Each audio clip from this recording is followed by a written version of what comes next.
una chitarra convenzionale, è una chitarra di... Allora, non l'ho inventata io, l'ha inventata Paolo Angeli, che è un musicista sardo di Palau. Lui, la sua chitarra è una chitarra sarda preparata, così la chiamiamo, una chitarra comunque. È una chitarra sarda nel senso che il corpo della chitarra non è come può essere, questa è una semplicissima chitarra acustica. È quella della chitarra sarda, quindi è una chitarra che in realtà si chiama sarda perché viene utilizzata nella tradizione sarda, ma viene tuttora costruita in Sicilia, quindi deve essere la chitarra sicula. È una chitarra più grande di questa, nel senso che all'epoca, nei primi anni del Novecento, ci si affacciava alle feste di piazza, c'era il canto tipico sardo, soprattutto in Gallura il canto in re. C'era la necessità di avere degli strumenti che avessero molto volume, ma chiaramente non c'erano ancora sistemi di amplificazione nei primi del Novecento, e quindi i musicisti sardi, che musicisti non erano pastori agricoltori, non sapevano che cosa fossero le maggiori e quant'altro, si suonava ad orecchio, ci si intonava con la voce del cantante, che poteva essere anche non accordata convenzionalmente rispetto a quello che sono gli strumenti attuali. Quindi c'era la necessità di avere degli strumenti grandi, e quindi andavano a scrivere a questo liutaio, non ricordo il nome, Siculo, e dicevano: ci serve una chitarra con la grande, gigante. E allora lui aveva inventato questa chitarra, che è una cassa armonica molto grande. Paolo ha preso quella perché Paolo è per quanto riguarda il canto in re, uno dei più grandi musicologi che ci sia, è uno che insomma ha studiato al Dams a Bologna, ha dato la tesi su Quindi di fatto lui ha preso una chitarra sarda e poi l'ha modificata, ha messo il puntale da violoncello, e questo gliel'ho messo anche io,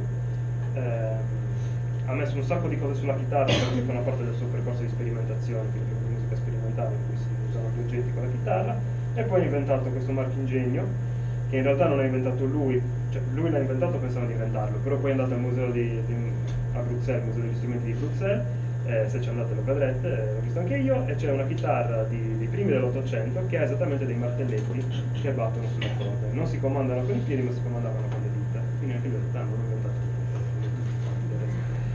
inventato. L'idea è quella che proprio per parlare di nuovo di comunicazione, cioè in qualche modo bisogna che si possano rompere i muri della comunicazione standard che vogliono che la chitarra sia pizzicata con le dita, suonata col plettro o quant'altro, ma semplicemente la chitarra che cos'è se non un pezzo di legno con delle corde, quindi in quanto tale può essere usata come strumento percussivo.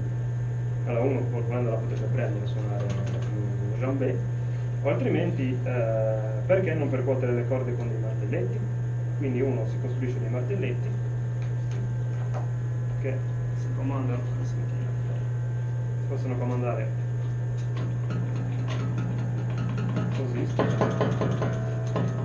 poi ci sono gli altri tre per le altre tre corde, e queste funzionano come i freni di una bicicletta. Quando io schiaccio col martello è come quando freno, questo è il tamburo che va a premere sul cerchio, quindi va a percuotere sulla corda, che è lo stesso principio che hanno i martelletti del pianoforte. È lo stesso principio, perché dico che è lo stesso principio? Perché qua c'è una molla di ritorno che mi permette di, pur tenendo schiacciato il pedale, di non schiacciare la corda, quindi come proprio come i martelletti del pianoforte con il sistema di ritorno. Si può suonare con l'archetto, ma quello si può fare a prescindere. Jimmy Page suonava già con l'archetto negli anni 70 senza inventare questi strumenti del diavolo. Ci sono poi i sistemi di amplificazione, questo è un piezoelettrico che comanda.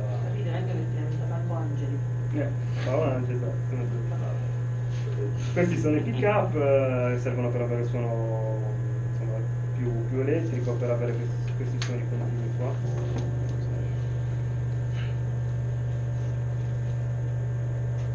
Dite che è partito l'armonico. E se io potrei anche stare fermo e questa continua a suonare all'infinito, quindi uno dice l'hanno inventato il moto perpetuo, ah bellissimo, no, è attaccata alla corrente. Quindi stiamo consumando la corrente della stazione di shock per fare lo show, e quindi niente, insomma l'idea secondo me bellissima che ha avuto Paolo è quella di creare una nuova frontiera, diciamo, della musica, nel senso che uno non si deve mettere troppi paletti in testa e dire no, la chitarra la si suona come dicono i classici, quindi la devo mettere così, suonare pizzicandola, che è una cosa che io faccio, però a me piace moltissimo la chitarra classica, quindi sono nato così con quello strumento, o con la chitarra elettrica, insomma. Dice no, se ho un'idea in testa, ecco che questo si riconduce molto al progetto Elias, la cosa principale è l'idea. Lo strumento è funzionale a realizzare un'idea. Se io voglio suonare come un violoncellista, ma non sono un violoncellista perché i violoncellisti hanno bisogno di studiare molti anni, chi mi vieta, purché lo faccia bene, non so se è il mio caso, comunque, di utilizzare l'archetto nella chitarra? Non me lo vieta nessuno. I suoni che uno produce, almeno per quanto mi riguarda, sono stupefacenti, sono bellissimi, sembrano una tironda, che è un antichissimo strumento francese. Perché c'è chi mi dice che la chitarra deve avere per forza i tasti qua, questi tasti sono solo disegnati, cioè queste barrette bianche che vedete qua sono solo disegnate, per cui io posso fare questo tipo di suoni che con una chitarra normale non posso fare. Posso utilizzare i quarti di tono e fare le note arabe o le scale indiane, che invece con una chitarra normale non potrei fare.